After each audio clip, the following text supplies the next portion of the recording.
Hallelujah, praise the Lord. परमेश्वराच्या नावाला स्तुती असो. आणि वचनामध्ये जाण्याच्या आधी परमेश्वराच्या नावाला धन्यवाद देते. मागील महिनाभर त्यांनी मला आपल्या सर्वांना सांभाळलेला आहे आणि नवीन जूनचा महिना त्यांनी आपल्या आयुष्याला जोडलेला आहे, त्याबद्दल त्याच्या नावाला खूप खूप धन्यवाद. आणि दुसरी साक्ष म्हणजे आपल्याला माईकची गरज आहे ना. आणि सुरुवात ज्यावेळेस आपण गेली त्यावेळेस तर माईक नव्हता, तसंच मी कसा पडून ओरडत होते. आज माईक असतानाच माझा आवाज बसलेला आहे आणि मग हा माईक आपल्याला भेटला, पण हा माईक पण मागच्या वेळेस ठेवायला विसरण्यात आलं.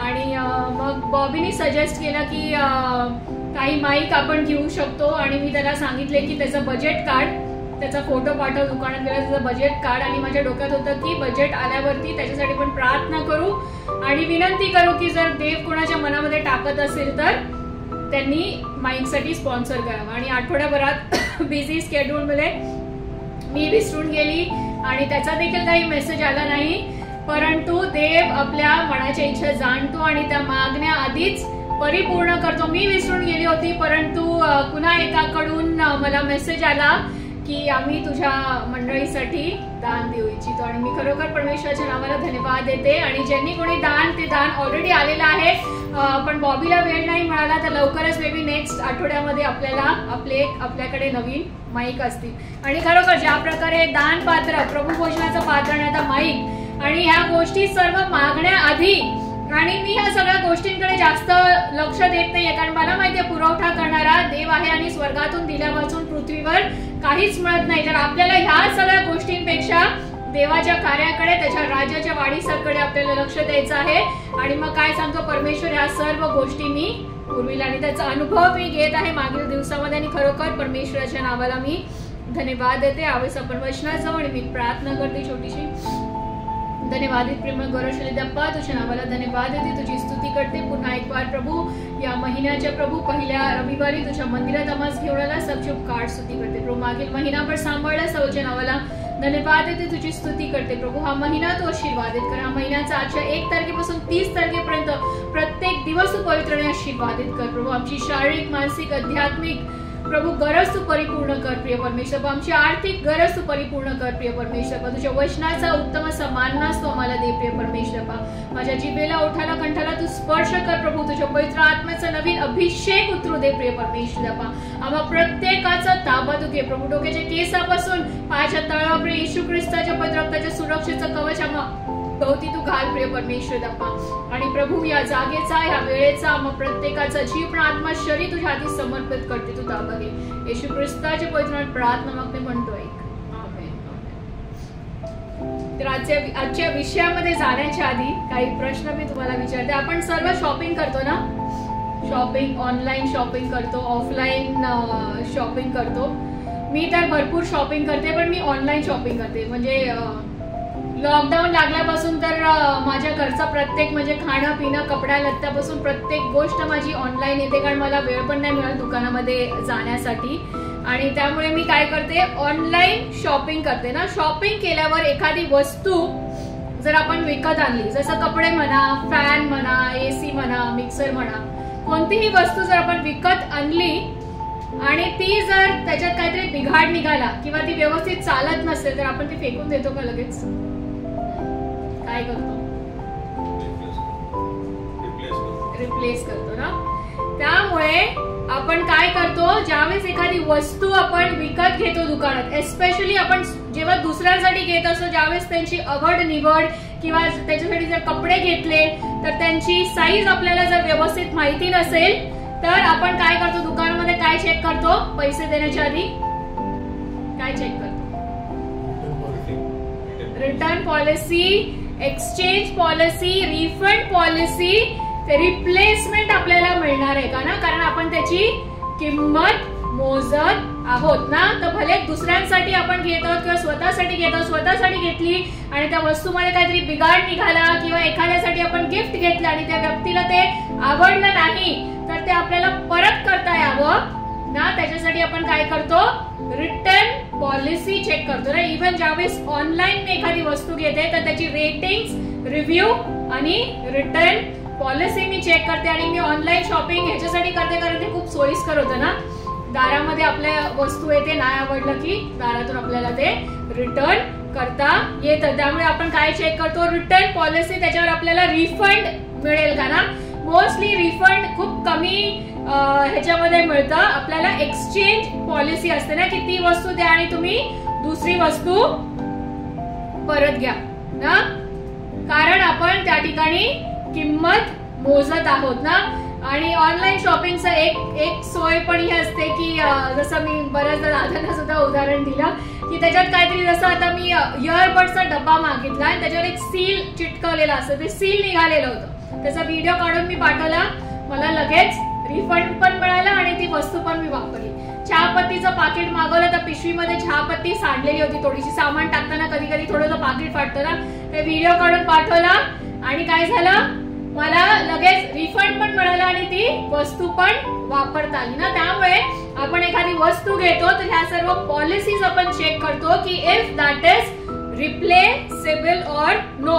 आणि मार्केटमध्ये नवीन नवीन प्रोडक्ट्स येत असतात ना, that replaces the old product. खूप असे नवीन नवीन मार्केटमध्ये प्रोडक्ट येत असतात आणि ते कॉम्पिटिशन होत असतं ना. लहानपणापासून आपण एक टूथपेस्ट वापरतो,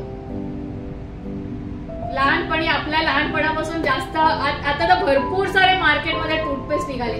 एक कॉमन टूथपेस्ट जी आपण सर्वांनी वापरली असेल, कोलगेट ना, कोलगेट टूथपेस्ट. आणि एक जोक मला आठवतो की आपण म्हणजे ऍटलीस्ट मला तरी टूथपेस्ट हा शब्द माहिती नव्हता, आपण कोलगेटच म्हणायचो ना.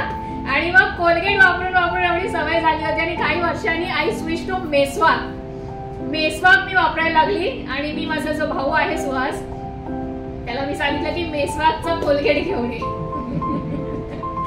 मेसवाकचं टूथपेस्ट आणण्यापेक्षा मी त्याला सांगितलं मेसवाकचं कोलगेट घेऊन ये. आणि तो पण गेला आणि त्याला पण माहित नव्हतं आणि तो 4 दुकानं फिरला, सगळ्यांना विचारतोय मेसवाक का कोलगेट दो. आणि तो दुकानवाला सांगतो भाई आपको कोलगेट चाहिए कि मेसवाक चाहिए, मेसवाक का कोलगेट नहीं होता है, मेसवाक अलग है और कोलगेट अलग आहे. सांगायचा उद्देश या ठिकाणी असा आहे की प्रोडक्ट्स नवीन नवीन येतात, कॉम्पिटिशन बदलत जातं. आणि आधी एवढी कोलगेटची सवय झाली होती की टूथपेस्ट हा शब्द माहिती नव्हता, मी त्याला मेसवाक वापरत होते तरी सांगितलं कोलगेट घेऊन ये. परंतु द प्रोडक्ट्स गेट्स रिप्लेस ना, ते प्रोडक्ट काय होतात, रिप्लेस होतात ना. आता कोलगेटच उदाहरण घेतलं तर कोलगेटमध्ये कोलगेट ऍक्टिव्ह आणि कोलगेट फ्रेश आणि माहित नाही किती किती किती सगळे असे वेगवेगळे प्रकार आलेले आहेत ना. So the new product replace the old product ना. ब्युटी प्रोडक्ट्स पण भरपूर सारे येतात ना, हेअर प्रोडक्ट्स येतात, शॅम्पू येतात, विको टर्मरिक माहित नाही किती जणांनी ऐकलं असेल, अजून ते प्रोडक्ट चालू आहे की नाही माहित नाही, माझे पप्पा वापरायचे ते ना. मग फेअर अँड लवली, त्यावेळेस माझ्या लहानपणी मला आठवतं ब्युटी प्रोडक्ट 2च होते, विको टर्मरिक माझे पप्पा वापरायचे, दुसरं होतं फेअर अँड लवली ज्याचा आता ग्लो अँड लवली झालेला आहे ना. तर नवीन नवीन प्रोडक्ट्स मार्केटमध्ये येत राहतात आणि ते काय करतात, जुन्या प्रोडक्टला रिप्लेस करतात. आजचा आपला विषय काय आहे, नो रिप्लेसमेंट. तर कोणत्या त्या गोष्टी आहेत की ज्याला रिप्लेसमेंट नाही आहेत ना. ह्या सगळ्या गोष्टींना, मार्केटमधल्या प्रोडक्ट्सना काय केलेलं आहे, नवीन प्रोडक्ट्सनी रिप्लेस केलेलं आहे. ज्यावेळेस आपण एखादी वस्तू मार्केटमधून खरेदी करतो त्यावेळेस आपण काय बघतो, रिप्लेसमेंट पॉलिसी, एक्सचेंज पॉलिसी आपण चेक करतो ना. तर त्याच प्रकारे देवाने देखील आपल्या आयुष्यातील काही गोष्टी रिप्लेस केलेल्या आहेत once and for all, and now there is no more replacement policy. तर आपण बघणार आहोत त्या गोष्टी काय आहेत ज्या देवाने आपल्या आयुष्यामध्ये रिप्लेस केलेल्या आहेत. रोमकरास पत्र 5:1 God has replaced our unrighteousness into righteousness. अधर्मातून देवाने आपल्याला काय केलेलं आहे, धर्मी ठरवलेलं आहे.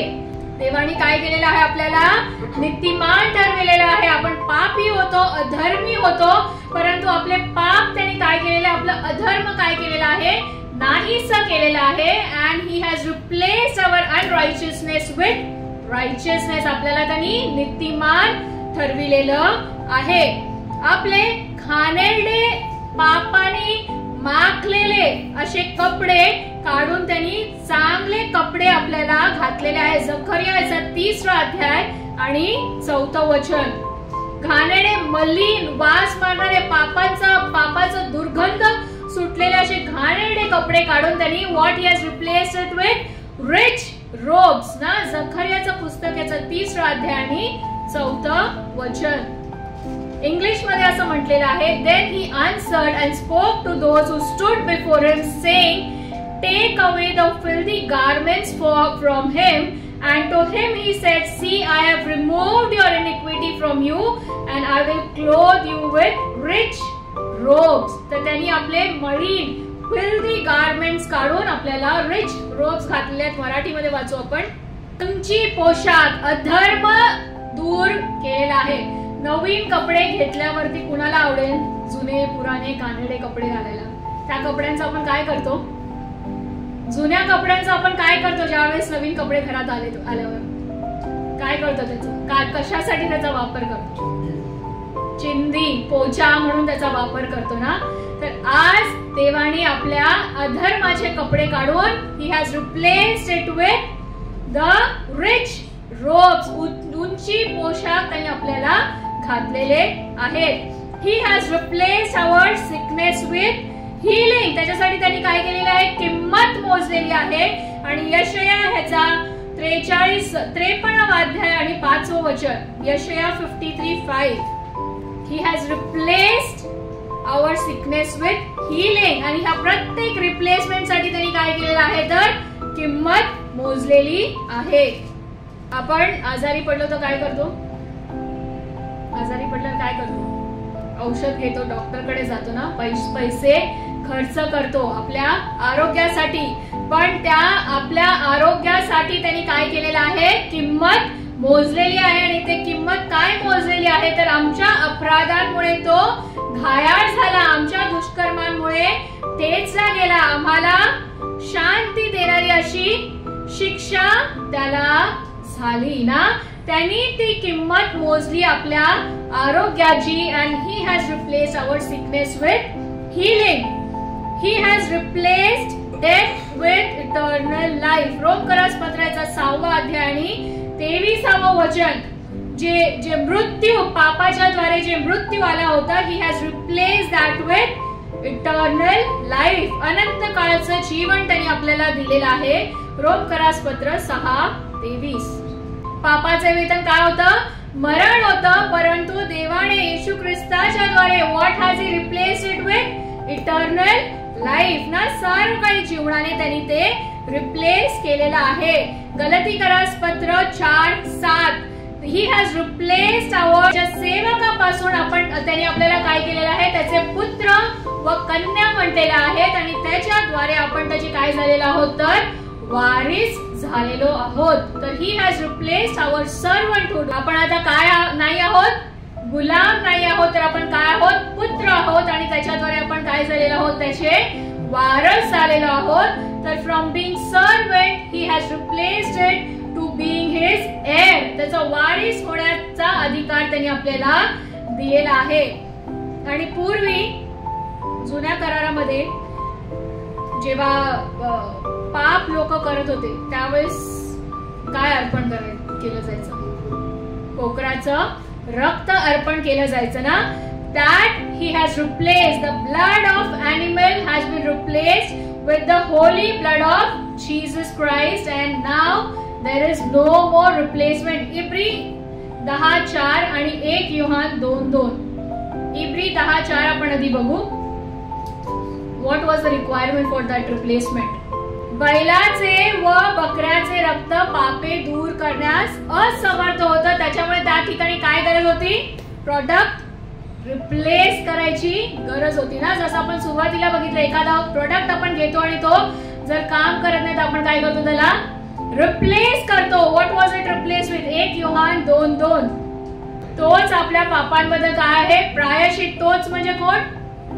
येशू ख्रिस्त ना. आणि आपलाच नव्हे परंतु जगाच्या पापाबद्दल आहे. So there is no more replacement. कारण बैलाचे व बकऱ्याचे रक्त पाप दूर करण्यास असमर्थ आहे.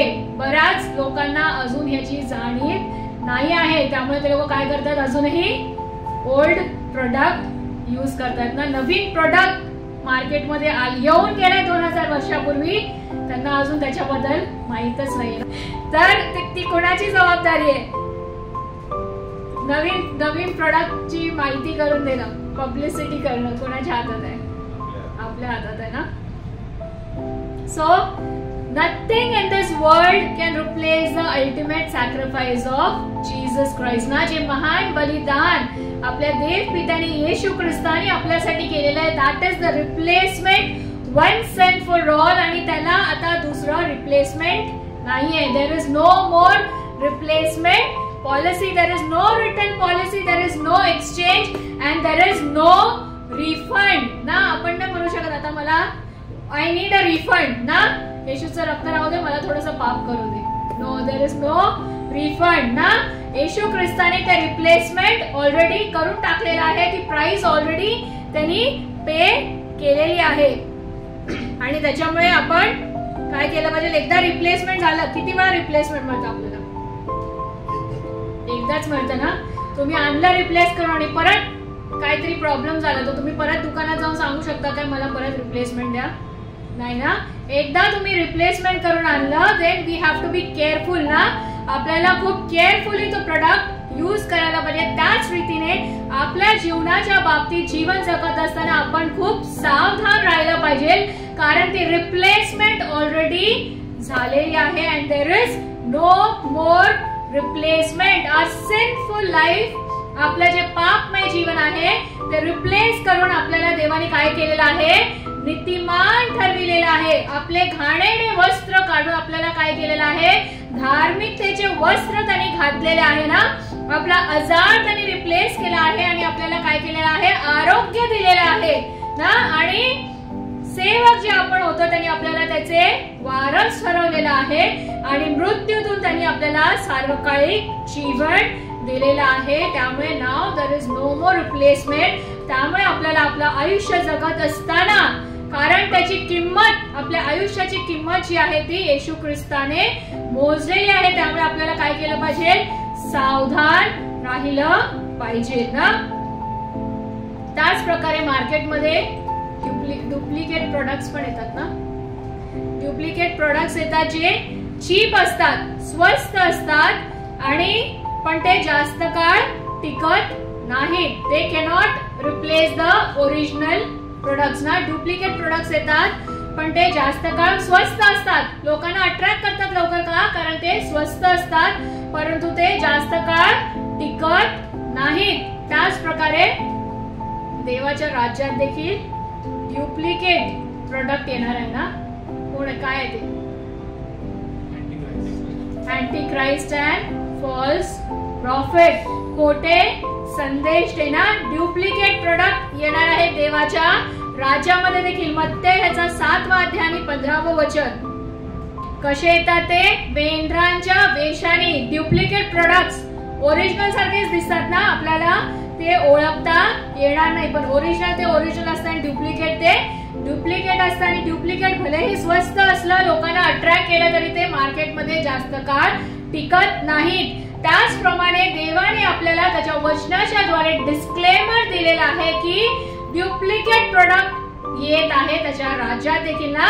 खोटे संदेश येत आहेत, त्याच्यापासून आपल्याला त्यांनी जपून राहण्यास सांगितलेलं आहे, कारण ते मेंढराच्या वेशाने तुमच्याकडे येतील, पण ते अंतरी काय असतील, क्रूर लांडगे असतील. अवेशाने आपण डुप्लिकेट प्रोडक्ट्स घेतो ना, especially we have to be very careful with the skin and hair products ना.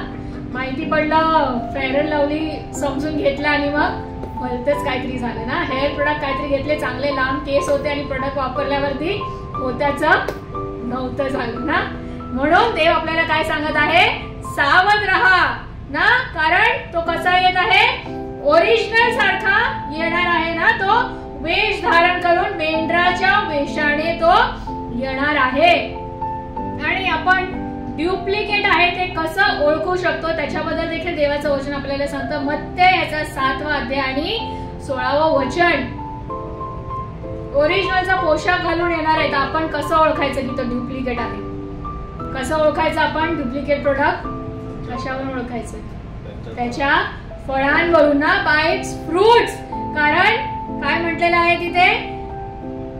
काटेरी झाडावर द्राक्ष किंवा रिंगणाच्या झाडावरून अंजीर काढता येत नाहीत. जास्त वेळ डुप्लिकेट प्रोडक्ट जास्त वेळ त्याचं डुप्लिकेशन लपवून ठेवू शकत नाही ना.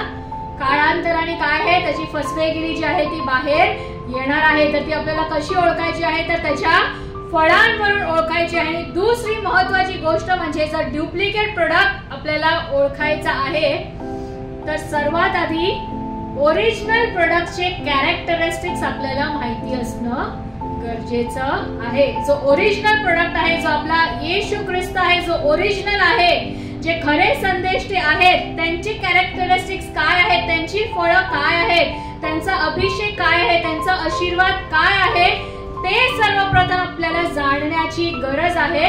त्याच्यानंतर आपल्याला काय करता येईल, कसं काय ओळखता येईल?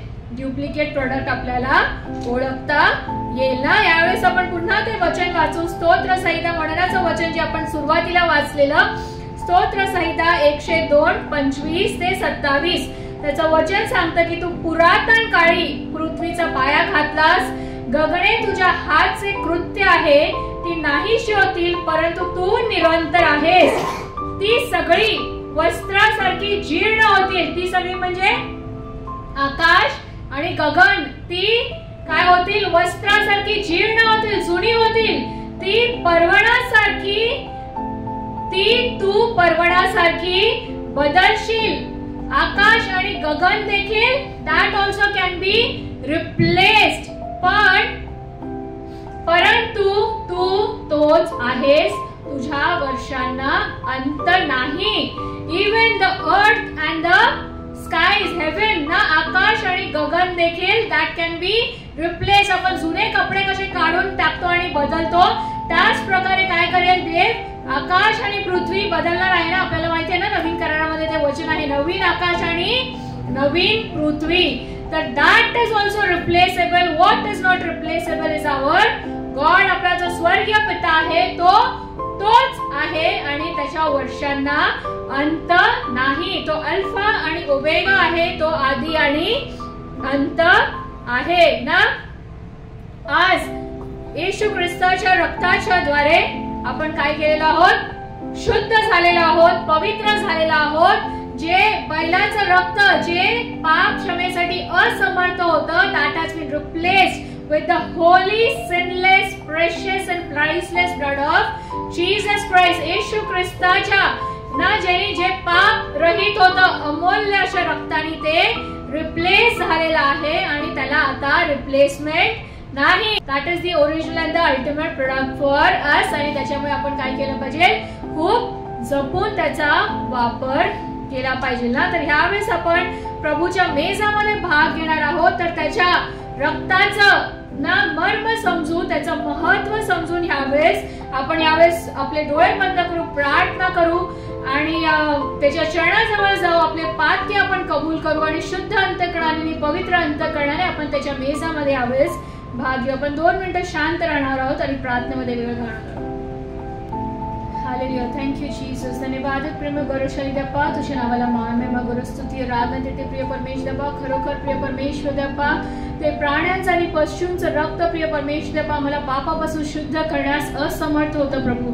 म्हणून तू तुझा एकुलता एक पुत्र आमच्यासाठी प्रभू बलिदान केलास प्रिय परमेश्वर देवा. आणि प्रभू ते प्राइसलेस आणि प्रेशियस रक्त जे आमच्यासाठी एकदाच सांडलं गेलेलं आहे प्रभू, त्याला रिप्लेसमेंट नाहीये प्रिय परमेश्वर देवा. आणि प्रभू तुझ्या त्या बलिदानाची आठवण करत असताना प्रिय परमेश्वर देवा आमच्या अंतःकरणाची तयारी तू कर प्रभू. प्रभू कळत नकळत घडलेल्या आमच्या विचारांद्वारे, बोलण्याद्वारे, कृतींद्वारे घडलेल्या पापांची प्रभू आम्ही आज तुझ्याजवळ क्षमा मागतो प्रभू. आमची सर्व पापे पदरी घेऊन तुझ्या चरणाजवळ आज आम्ही येतो प्रिय परमेश्वर देवा. आम्हाला क्षमा कर प्रिय परमेश्वर देवा. आणि पावित्राने प्रभू या मेजाचं गांभीर्य समजून तुझ्या मेजामध्ये भाग घेण्यास आम्हाला सहाय्य मदत कर प्रिय परमेश्वर देवा. आमचा जीव प्राण आत्मा शरीर तुझ्या हाती समर्पित करतो प्रिय परमेश्वर देवा. जी भाकर आज आम्ही मोडणार आहे प्रभू, जे तुझ्या मोडलेल्या शरीराचं प्रतीक आहे प्रभू, आणि जे प्याला आज आम्ही पिणार आहे प्रभू, जे तुझ्या सांडलेल्या पवित्र रक्ताचं प्रतीक आहे प्रभू, ते तू आज आशीर्वादित कर प्रिय परमेश्वर आणि त्याच्याद्वारे प्रभू नवीन जीवन, नवीन शक्ती आम्हास तू दे प्रिय परमेश्वर देवा. धन्यवाद तुझ्या नावाला देते, तुझी स्तुती करते प्रभू आणि तुझ्या वचनावर चिपकार स्तुती करत प्रार्थना येशू ख्रिस्ताच्या पवित्र नावात मागते म्हणून तू मान्य कर. यावेळेस आपण एक शास्त्र भाग वाचू. मत्तेय याचा 26वा अध्याय आणि 26 ते 28 वचन. मग ते भोजन करीत असताना येशूने भाकर घेतली व आशीर्वाद देऊन ती मोडली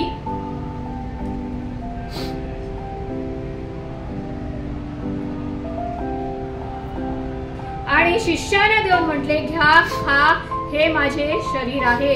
आणि त्याने प्याला घेतला व उपकार स्तुती करून तो त्यांना दिला व म्हटले, तुम्ही सर्व यातून प्या, हे माझ्या कराराचे रक्त आहे, हे पापांची क्षमा होण्यासाठी पुष्कळांकरिता ओतले जात आहे. यावेळेस आपण सर्व उभे राहूत आणि त्याच्या मेसामध्ये आपण येशूच्या रक्ते भरली धुण्याचे कुंड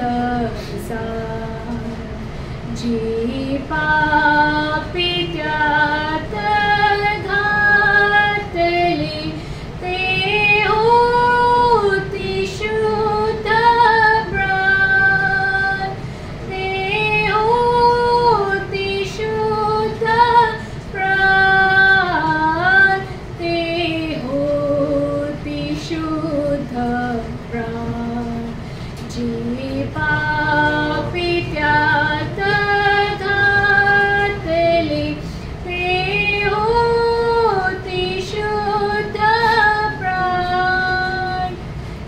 शरीर जे आपल्या पापासाठी मोडलेलं आहे ते आपण सर्व म्हणून ग्रहण करू.